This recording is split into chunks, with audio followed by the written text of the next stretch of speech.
Houston, temos boas notícias. Um grupo de humanos selecionados está sendo entrevistado para embarcar nas primeiras férias comerciais ao espaço sideral. A agência espacial mandou uma pesquisa para ser respondida. Eles querem saber o que você levaria na mala nessa aventura espacial. Dependendo das suas respostas, você pode ser um dos escolhidos. Agora, que tal darmos uma olhada nessa lista juntos? Lápis. Acho que eu nunca teria pensado nisso, mas faz sentido. Diz a lenda que os Estados Unidos gastaram milhões de dólares tentando criar uma caneta que funcionasse no espaço. Como a falta de gravidade é um fator enorme, quero dizer, inevitável da vida no espaço sideral, as canetas não funcionam. A tinta não fluirá para baixo como acontece aqui na Terra. Acontece que os lápis são suficientes. Dessa forma, você pode jogar quebra-cabeças de palavras com os outros turistas espaciais, ou até mesmo fazer alguns desenhos de sua aventura. Você nunca se esqueceria de levar uma escova de dentes, é claro. De acordo com astronautas veteranos, as escovas de dentes são muito simples, mas sua tecnologia é suficiente para o espaço. Se você apertar uma garrafa de água dentro de uma nave espacial, as moléculas de água flutuam em pequenas bolhas. Mas se molhar a escova de dente, ela naturalmente retém a água, mantendo-a úmida para receber o creme dental. Ah, e o que dizer sobre as meias? Que bom que você perguntou. Aqui vão dois fatos. Primeiro, não há muita caminhada no espaço. As pessoas não tendem a tocar muito o chão lá em cima. E segundo, o espaço não é o melhor lugar para mostrar seu estilo de moda. Os astronautas tendem a usar roupas especiais enquanto estão lá fora, e isso não será diferente para você, que está de férias no espaço. Portanto, as meias manterão seus pés aquecidos e confortáveis, mas também mostrarão seu interesse em moda. Talvez um dia você use uma meia com uma cara sorridente, enquanto no outro dia você escolherá uma com o tema do Grinch. É claro que as meias são muito úteis a bordo de uma aeronave, pois permitem que você deslize pelas coisas com mais facilidade. Na próxima vez que eu for à loja de conveniência, lembrarei de comprar alguns lenços umedecidos para sua viagem espacial. Os viajantes espaciais experientes os adoram, e nem foi a NASA que os inventou, não é mesmo? Como a água é proibida dentro da nave espacial, a melhor opção são os lenços umedecidos. Melhor ainda se forem perfumados. Os astronautas usam até mesmo diferentes tipos de lenços umedecidos. Eles compram os que desinfetam e os que usam em seus corpos. Apenas certifique-se de saber como diferenciá-los quando estiver lá em cima. Há um mito popular que diz que a NASA inventou o velcro. A verdade é que tendemos a pensar que tudo que é usado no espaço foi inventado pela NASA para um propósito muito inteligente e específico. Mas não foi assim. O velcro foi inventado por motivos terrenos na década de 1950 por uma empresa suíça e adotado pelos viajantes espaciais porque funciona como adereço antigravitacional. Ele não elimina a gravidade, é claro, mas você pode colar velcros nas coisas do dia a dia e depois pendurá-los no velcro preso às paredes da nave espacial. É um sistema muito inteligente, mas é melhor levar seu próprio par, certo? Se você estiver passando muito tempo no espaço sideral, fotografias de sua terra natal podem ser úteis, mas escolha bem as fotos. Como a espaçonave não é tão grande, o restante das pessoas a bordo saberá quais fotos você decidiu levar. É melhor manter aquele pôster do Harry Styles em seu quarto na Terra, ok? Leve apenas fotos reais de pessoas que você conhece e ama. Será que eu ouvi pizza? Uma grande parte das viagens e da exploração de novos lugares é poder provar diferentes sabores de comida. No espaço sideral isso é um pouco mais complicado, mas pelo menos você pode levar uma pizza. Bem, na verdade você teria que mandar entregá-la em uma nave cargueiro. Dessa forma, os ingredientes viriam frescos e prontos para comer. Não seria a primeira vez que as pessoas no espaço tentariam comer junk food da Terra. Alguns astronautas já comeram até crepes e cachorros quentes. Talvez a melhor parte dessa festa da pizza seja o fato de sua comida poder flutuar. Não é uma maneira super agradável de saborear algumas iguarias terrestres? Por mais que eu entenda seu desejo de levar um banheiro nessa viagem espacial, isso é praticamente impossível. Eu entendo, algumas pessoas são apegadas aos banheiros de suas casas, e um banheiro espacial está longe de ser a experiência ideal. Mas a NASA vem aprimorando seu sistema de banheiros, e ao longo dos anos ele é o melhor que já existiu, portanto é melhor enfrentar a realidade. Aqui está algo que eu também levaria, um laptop. Mas para que ele serviria no espaço sideral, você pode se perguntar. Aparentemente, a internet em toda a Estação Espacial Internacional. Portanto, mesmo que você não passe a maior parte da sua viagem ancorado, poderá assistir a Netflix nos dias que estiver lá. Pois é, a internet em toda a estação. Que loucura, não é? E por falar em lazer, adorei saber que você levaria um ioiô. Não tenho certeza de quão eficiente ele seria no espaço, já que não há gravidade para fazê-lo saltar para frente e para trás. Mas seria bom ver como o ioiô reage em um ambiente sem gravidade. Eu adoro quebra-cabeças. Com certeza isso também estaria em minha lista. Imagine tentar montar um quebra-cabeça que continua flutuando no ar. Talvez você tenha que criar um sistema para evitar que as peças separadas flutuem sem rumo pela espaçonave. Mas imagine que, quando terminar o quebra-cabeça da tartaruga, ela parecerá estar nadando ao redor da nave. Você não pode colocar uma janela na mala, mas elas são uma parte importante da vida no espaço sideral. Vamos ter em mente algumas das regras da viagem. Cada viajante terá a oportunidade de fazer uma caminhada espacial durante seu tempo no espaço. Isso já é muito. Considere-se sortudo, pois alguns astronautas de elite só conseguem fazer uma caminhada espacial durante toda a sua carreira. Isso acontece porque as caminhadas espaciais são arriscadas e exigem muito treinamento. Mas você receberá seu treinamento quando estiver lá em cima. O problema é que, nos outros dias, você ficará preso dentro de uma lata flutuante. Portanto, as janelas serão de grande ajuda. Elas farão você lembrar de onde está e darão alguma perspectiva do espaço e da Terra. É claro que você deve levar sua câmera. De que outra forma poderá registrar essa experiência única na vida? Apenas certifique-se de que ela funcione dentro de uma aeronave ou na estação espacial e você estará pronto para ir. Café. Não se preocupe, você não precisa levar seu próprio café. Até recentemente, os astronautas dependiam exclusivamente de xícaras de café preparadas instantaneamente quando estavam no espaço. Mas a sua sorte é que os especialistas em café já resolveram esse problema. Hoje em dia, existe o ISS Espresso da International Space Station. A máquina em si é semelhante em tamanho a uma máquina de café expresso terrestre, mas para tomá-lo, os viajantes espaciais precisam usar uma xícara de café de gravidade zero e um canudo. Se você tentasse bebê-lo como de costume, o café quente não chegaria à sua boca. Em vez disso, ficaria colado no fundo da xícara. Olha, eu adoro essa invenção. Por último, mas não menos importante, por que não levar seu violão? Percebi que estava faltando um instrumento musical. Se fosse... Olá, caçador de mitos! Hoje estamos desmascarando alguns espaciais clássicos. Suba na próxima nave e vamos desvendar essas histórias de uma vez por todas. Imagine o seguinte... Você está flutuando sem peso no espaço, tomando uma xícara de delicioso chocolate quente, quando um pensamento peculiar surge em sua cabeça. É possível gritar ali? E se sim, alguém ouviria? Se você assistiu ao filme Alien, sabe a resposta para essa pergunta. Não é possível escutar sons no espaço sideral. Não é que eles não existam, é só que não é possível ouvi-los. Não há ninguém melhor para esclarecer esse mito do que Chris Hadfield. Ele participou de algumas caminhadas espaciais durante sua vida como astronauta. E quando se está ali, naquela escuridão total, não se pode ouvir nada, a não ser o silêncio. Silêncio total. Mas ei, logo ali na esquina há uma enorme bola de explosão, também conhecida como o Sol. Só não podemos ouvir isso acontecendo porque não há meio para o som viajar. No entanto, seria bastante desconfortável para um astronauta se ele pudesse captar todos os ruídos que acontecem à sua volta. Agora, imagine que você está voando pelo espaço sentindo-se como um super-herói futurista, quando uma estrela cadente passa ao seu lado. Mas espere, é realmente uma estrela? Infelizmente não se trata de uma de fato, e sim de uma pequena rocha conhecida como meteoroide, que entra na atmosfera da Terra e cria um impressionante show de luzes. E já que estamos desmascarando mitos, vamos direto para outro. Você provavelmente já ouviu falar que os meteoros só se chocam com a Terra em ocasiões extremamente raras, como uma vez a cada apocalipse de extinção de dinossauros. Isso não é verdade. Os cientistas estimam que cerca de 48 toneladas de material meteorítico caem por aqui todos os dias, mas quase tudo é vaporizado em nossa atmosfera. O rastro brilhante que vemos no céu noturno é o que chamamos popularmente de estrela cadente. Da próxima vez que fizer um pedido a uma, lembre-se de que, na verdade, está pedindo a um pequeno pedaço de detrito espacial. Bem, não é tão romântico assim. Podemos ou não podemos voar para a estratosfera em balões de ar? Aparentemente sim.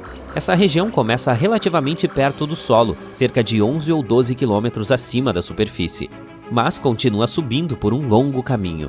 Se você quiser voar até a estratosfera com algum tipo de balão de ar, certifique-se de ter um equipamento muito bom à mão. Para isso, precisará de um traje especial e de alguns dispositivos de respiração, pois o ar começa a ficar muito rarefeito à medida que se vai mais alto. É claro que, se for até lá em cima, precisará tirar uma foto da curvatura da Terra. Portanto, leve alguns suportes de peitoral onde possa colocar uma câmera especial ou algo parecido. E que tal fazer uma transmissão ao vivo de tudo? Seria algo inédito. Imagine que já se passaram 102 dias desde que você deixou a Terra e se adaptou bem à vida lá em cima. Mas algo estranho está acontecendo com seu corpo. Ele está crescendo. Como isso é possível? Não se estresse, trata-se de algo completamente normal. A verdade é, você não está ficando mais alto, é apenas o efeito da gravidade. Nosso corpo tem um vazio natural entre as vértebras e as articulações. Na Terra, ele é quase totalmente exprimido devido à força da gravidade, mas no espaço fica algum tempo sem essa força da gravidade e começa a se esticar cada vez mais. Portanto, sim, os astronautas podem ficar até 3% mais altos em missões longas. E aqui está uma curiosidade. A NASA tem tudo isso sob controle quando confecciona trajes sob medida, é claro. Dessa forma, os astronautas sempre terão uma folga extra em suas roupas. Quando eles voltarem à Terra, o efeito antigravitacional passará, então talvez passem alguns dias usando calças capri até que as peças se encaixem perfeitamente em seus corpos novamente. Nunca imaginei uma porta de avião se abrindo em pleno voo e um grupo de passageiros sendo sugado para a atmosfera como penas voadoras. Bem, aposto que você já teve pensamentos assim ao entrar em uma aeronave. Agora pense se isso acontecesse no espaço sideral. O conhecimento comum diz que se alguém for sugado para fora de uma câmara de vácuo, será queimado até ficar crocante. Prepare-se, pois isso não é apenas verdade, mas a realidade é muito pior. De acordo com o astronauta Chris Hadfield, a parte do corpo à sombra do Sol sofreria com temperaturas de menos 250 graus, enquanto a parte que recebe a luz solar queimaria a cerca de 248 graus. Os pulmões entrariam em colapso e o sangue começaria a ferver como água para chá. Assim, a pessoa queimaria, congelaria, perderia a capacidade de respirar e ferveria. Que horror! Quantas vezes você já ouviu falar que os astronautas precisam se exercitar a cada segundo do dia para não desmaiarem? Isso é um completo mito. Lembra que falamos sobre a gravidade anteriormente? Devido à falta dela no espaço, o corpo não precisa fazer nenhum trabalho pesado. O torso não tem a necessidade de sustentar o peso da cabeça, e não é preciso fazer nenhum esforço para mover as pernas, porque, basicamente, não há como andar lá em cima. Agora imagine viver assim por 6 meses, ou até mesmo 1 ano. Os músculos poderiam se transformar em gelatina. É por isso que os astronautas se exercitam. Eles se amarram e correm em uma esteira, ou fazem levantamento de peso em uma máquina especial. Dessa forma, os músculos não sentirão muito a falta de gravidade, e também é necessário se manter hidratado. Sabe de uma coisa? Se eu fosse um astronauta, perguntaria à NASA se poderia levar minha garrafinha de água lá pra cima comigo. Você provavelmente já ouviu falar que o espaço tem cheiro de bife queimado, ou molho barbecue. Agora, por mais que isso pareça absurdo, esse mito é mais verdadeiro do que falso. Os astronautas obviamente não conseguem sentir o cheiro quando estão lá em cima, porque não podem tirar os capacetes. Eles geralmente sentem o odor quando um veículo espacial atraca e então abrem a escotilha. Aparentemente, o que causa esse cheiro é a presença de hidrocarbonetos. Quem poderia imaginar, hein? Ei, já que você é inteligente, deixa eu te fazer uma pergunta. Você realmente acredita que se os astronautas voarem na velocidade da luz, eles não envelhecerão um único segundo? Eu sabia que sua resposta seria não. Vamos esclarecer algumas coisas. Em primeiro lugar, ainda não descobrimos como operar veículos na velocidade da luz. Isso exigiria uma quantidade imensa de energia, e não temos a tecnologia para fazer isso. Em segundo lugar, mesmo que conseguíssemos enviar um ser humano em uma espaçonave que viajasse na velocidade da luz, essa pessoa ainda envelheceria, e de forma diferente das que permaneceram na Terra. Isso é um fato. Mas ainda assim envelheceria. Você realmente acha que existe algo como a imortalidade? Não. Se viu Avatar 1, certamente se lembra que os humanos só conseguiram chegar a Pandora porque viajaram em criogenia. Em outras palavras, tiveram os corpos congelados, foram colocados em uma cama criogênica e viajaram por anos sem envelhecer. Sim, parece incrível, mas ainda assim não temos a tecnologia para tanto. Nossos corpos são feitos principalmente de água, certo? E quando ela é congelada, se expande. É por isso que você nunca deve deixar latas de refrigerante esquecidas no freezer. Atualmente, se congelássemos o corpo de alguém, a água dentro se expandiria, danificando tecidos e órgãos. Portanto, não podemos entrar em sono criogênico para fazer viagens interestelares. Pelo menos por enquanto. Aqui está uma ideia maluca. O que aconteceria se um astronauta levasse um drone em uma de suas caminhadas espaciais? A menos que seja um projeto pela NASA, talvez ele congele e queime, como ocorreria se os humanos fossem para o espaço sem um traje. Mas não custa sonhar, certo? Aristóteles disse uma vez que o ouro era água solidificada no solo e misturada com os raios do sol. Outros tinham certeza de que era feito com a ajuda da pedra filosofal. Quando os antigos incas viram o metal pela primeira vez, decidiram que aquela coisa caindo do céu eram lágrimas de uma criatura mítica. Mas sua verdadeira origem parece muito mais épica. Vamos a um passado muito distante, a um tempo em que não havia pessoas nem animais. Nem os dinossauros existiam ainda. Uma época em que as formas de vida mais simples estavam apenas sendo constituídas. Nosso planeta parecia um enorme caldeirão de elementos químicos. Havia vulcões em erupção, terremotos e relâmpagos o tempo todo. Foi há cerca de 3,9 bilhões de anos. Durante este período, enormes asteroides voaram pelo nosso sistema solar. Eles caíram em Mercúrio, Vênus, Terra e Marte. É possível que também tenham ido parar na Lua e deixado grandes crateras nela. Houve um verdadeiro apocalipse em nosso planeta, mas felizmente ninguém sentiu porque ainda não havia vida. Junto com a destruição, os asteroides trouxeram metais. Mas estes existiam antes disso? Claro, o núcleo terrestre é composto principalmente de elementos como o ferro. A partir daí, se espalham para a crosta terrestre, se misturam com o magma, entram em contato com o oxigênio e se combinam com outras substâncias. Mas como entraram no núcleo? Átomos simples de hidrogênio e hélio se fundiram e formaram elementos mais pesados dentro de estrelas gigantes. Então, as supernovas explodiram e originaram grandes nuvens de poeira e gás que atingiram nossa galáxia e começaram a girar em torno do Sol. Com o tempo, essa poeira e os restos de estrelas resultaram em planetas, incluindo o nosso. Os metais que estão nas entranhas da Terra são difíceis de obter. E não teríamos a tecnologia atual se não fosse aquela chuva de meteoros que os deixou na nossa superfície. Existem duas teorias. A primeira sugere que poderosas explosões de supernovas longe do nosso universo formaram muitos metais da tabela periódica. Durante a explosão, a fusão nuclear começou e criou átomos de ouro. Então a onda de choque jogou esses pedaços quentes em direções diferentes. Eles voaram por um longo tempo, esfriaram no espaço frio e chegaram ao nosso sistema solar. A outra teoria diz que o ouro e outros metais surgiram por causa da fusão de duas estrelas de nêutrons, que são gigantes poderosas muitas vezes menores em tamanho que o Sol, mas diversas vezes mais pesadas. São objetos com tremenda força gravitacional e densidade. A colisão formou uma intensa explosão de raios gama de radiação que pôde sintetizar ouro. Em 2017, os astrofísicos observaram a colisão de duas estrelas de nêutrons pela primeira vez. Eles encontraram vestígios de metais pesados, incluindo ouro, usando detectores de ondas gravitacionais. Portanto, essa teoria parece a mais provável. E se formos ainda mais longe? De onde surgiram as estrelas? Nuvens de poeira e gás estão espalhadas por todo o universo. Elas se misturam, combinam em uma massa e crescem como uma bola de neve. Então se espremem e formam uma força gravitacional. Quando todo o material colapsa, passa a esquentar. E então essa onda de energia dá vida a uma estrela. Alguns físicos entendem que algumas delas, durante sua vida, podem produzir a maioria dos elementos da tabela periódica. Se essa teoria for verdadeira, então nosso corpo também consiste em estrelas. Podemos fazer parte de uma gigantesca supernova que explodiu há bilhões de anos no outro extremo do universo. Mais de 50 anos se passaram desde o surgimento dessa teoria, mas ninguém aprovou ou refutou. Ok, vamos voltar ao ouro. Um dos maiores depósitos do mundo está no sul da África.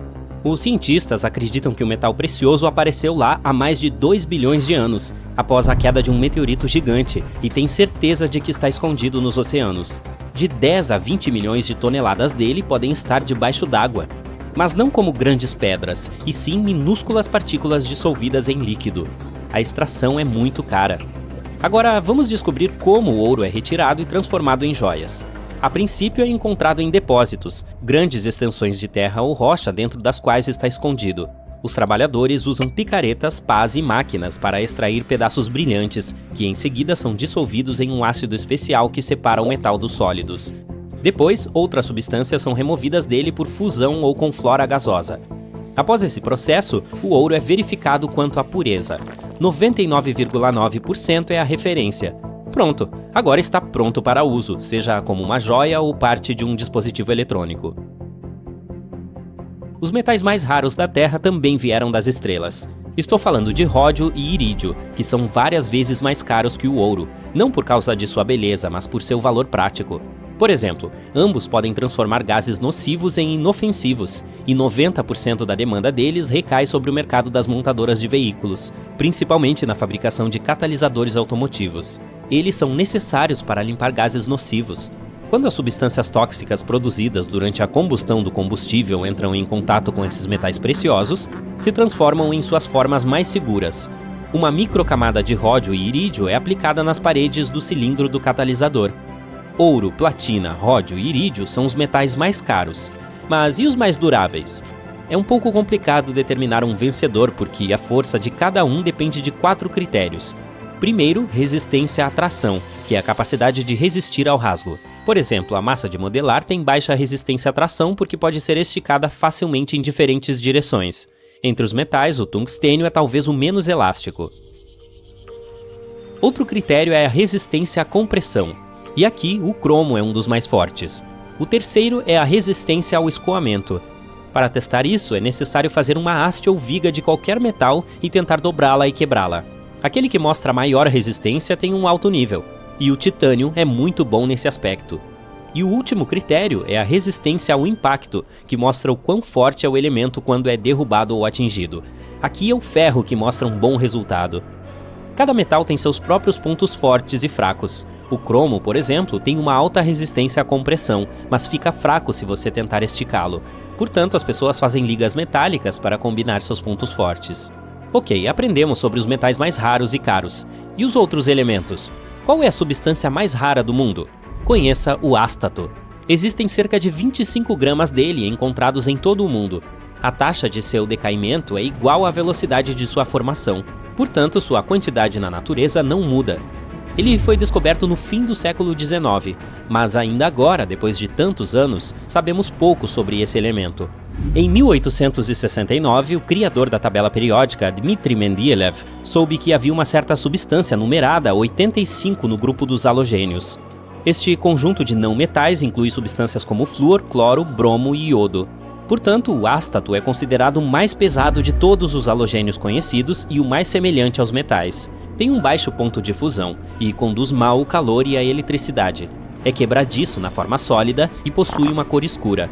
Ainda hoje, os cientistas não conhecem todas as suas propriedades. É quase impossível encontrá-lo na natureza, mas os químicos aprenderam a sintetizá-lo artificialmente. Não se sabe ainda como usar esse elemento porque ele é muito radioativo. Mas em alguns laboratórios foram realizados experimentos usando o ástato para tratar doenças da tireoide.